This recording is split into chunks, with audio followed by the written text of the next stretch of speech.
Hi guys, welcome back. Eric's UK here with the 5th instalment of my Pathfinder campaign chronicle. Way back before this particular campaign got going, the girlfriend of one of the players who used to be a member of our group herself, had suggested that we speak to an old friend of hers who used to play 2nd edition AD&D with her back in the day, and who hasn't played for 12, 15 years, possibly slightly more. I forget exactly. He wanted to get back into D&D, and she mentioned it that would we be interested. At the time, I was kind of loath to do it, not because I was being an arse or anything, but because it's a bit different from turning up to your local game store and meeting new people and just setting up a blank game. When you're inviting someone into your home, sort of thing, although we play at her house, not mine, and someone you don't know, I didn't feel particularly comfortable with it, I've got to be honest. But nothing got mentioned of it again until last night, or yesterday afternoon even, when I received an email from her boyfriend saying that she's invited this chap along tonight, was there a problem? And I said, well, no, let's meet the guy, you never know. So we turned up, we met the chap. He seems nice enough, a little, I don't know, insecure maybe a little bit, but I think, don't know his backstory, but he seemed like a good enough chap.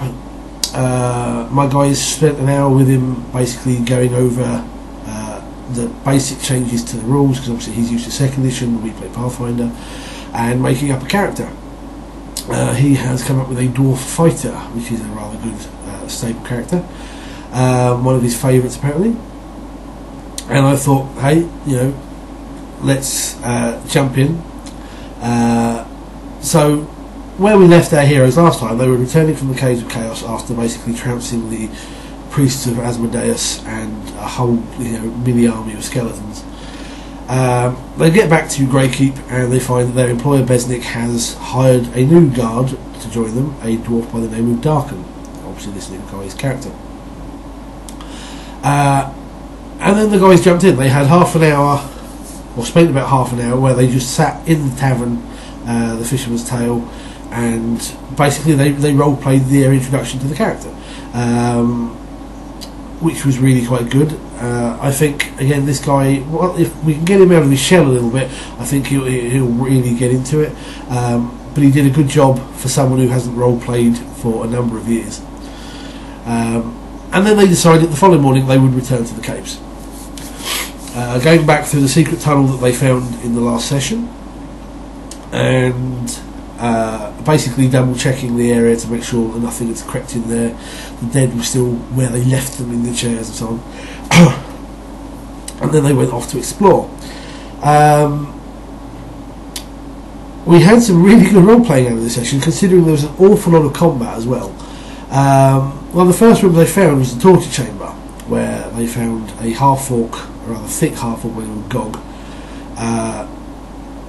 basically doing the same task he was told to by the clerics 2 days ago, who obviously doesn't know that they're dead, was just carrying on the task that had been set. And they basically pretended to be agents of the priests and said, this is a test to see whether you're worthy to go home. Oops, my phone. And they basically asked him a few questions. Obviously, being thick as anything, he couldn't give them an awful lot, but he basically did give them some hints at one of the monsters later on, and so on. Unfortunately, though, Darken, our new dwarf, has a real hatred of dwarves, and so insisted on, the last challenge for Gog was if he could best him, then he could go. And Gog came very close to it, in fact. Unfortunately, considering for a 2nd level dwarf character with an armor class of 20, my dice were on fire and he was clobbed, almost unconscious before he took the half-orc down. They found, after that, a few rooms away, a prisoner, a young woman chained up in the dungeon, who was part of a caravan that was heading to Greykeep, and she was captured 3 or 4 days ago, before the party arrived basically, and they gave her the option. They had a really nice sort of role play with this NPC. because they said, look, you know, you can come with us. You know, we are adventurers, we are warriors and wizards and so forth, but we are going to be going into combat. We are going to be fighting monsters and all sorts. There will be traps. You can come with us, but we can't promise you anything. Or you can go back to like the secret tunnel entrance where we came in from, and you can wait there till we come back. But we might be a number of hours, or we might not come back at all. So basically, she said that she'd rather risk her life following a group of heavily armed adventurers rather than sit in the dark for adventurers who may never come back. Now, one of our players, that of the sorcerer, didn't show last night. Unfortunately, he decided he would rather stay at home and watch the football, England's last game in the Euro 2012. So, other than the joke about he'll be the guy to test all the traps first, we decided that it would probably make more sense if he was to escort this young lady around with them and keep an eye on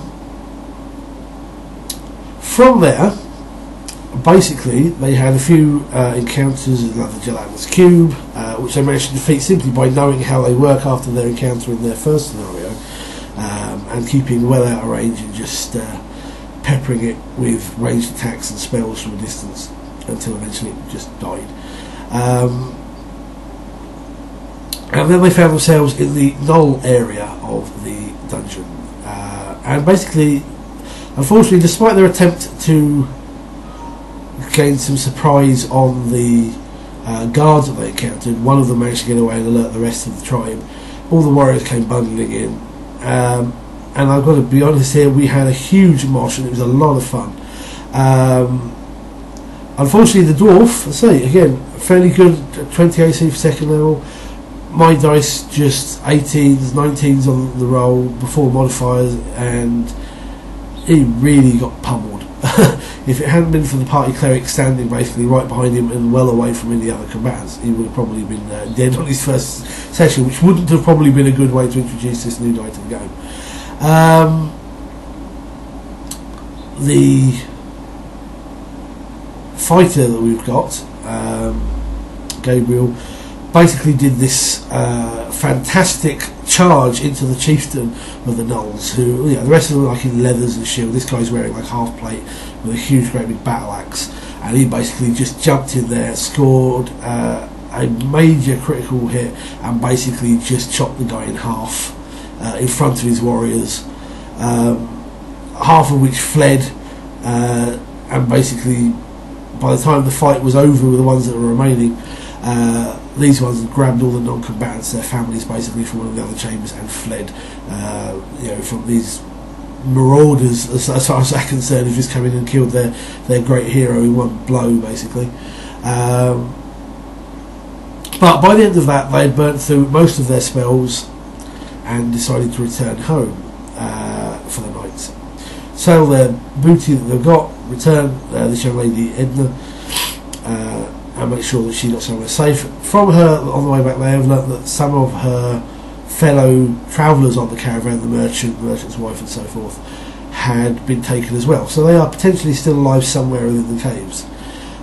So that's one of their goals now, to see if any of those can be rescued. By which point we were about 11 o'clock at night, so we decided to call it quits on that bit, on this particular chapter. I think everybody had a good time.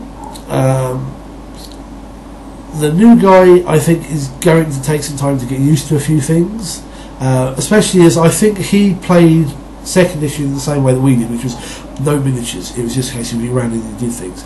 So his using the miniatures that we're using on the battle board, he was pretty much running a straight line that just stand there and smack, smack, smack. So I think it's gonna, you know, the guys are trying to point out to him there are these various moves you can do without trying to overload him. So hopefully over the next few sessions, assuming he decides to come back and join us, which I think we'll be glad for,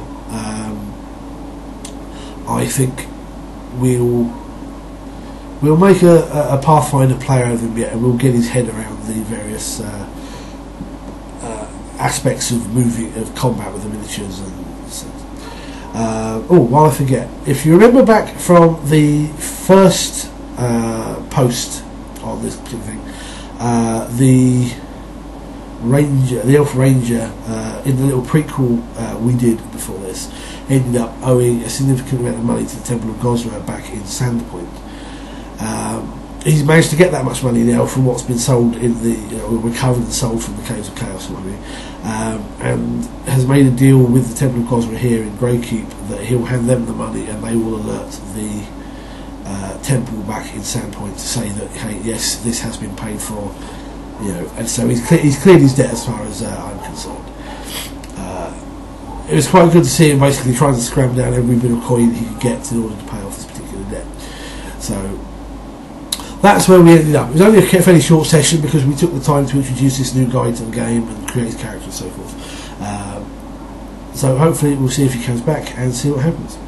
Anyway, that's what happened in last night's Pathfinder game. I'll see you in a fortnight's time for the next instalment. And until then, take care, good gaming.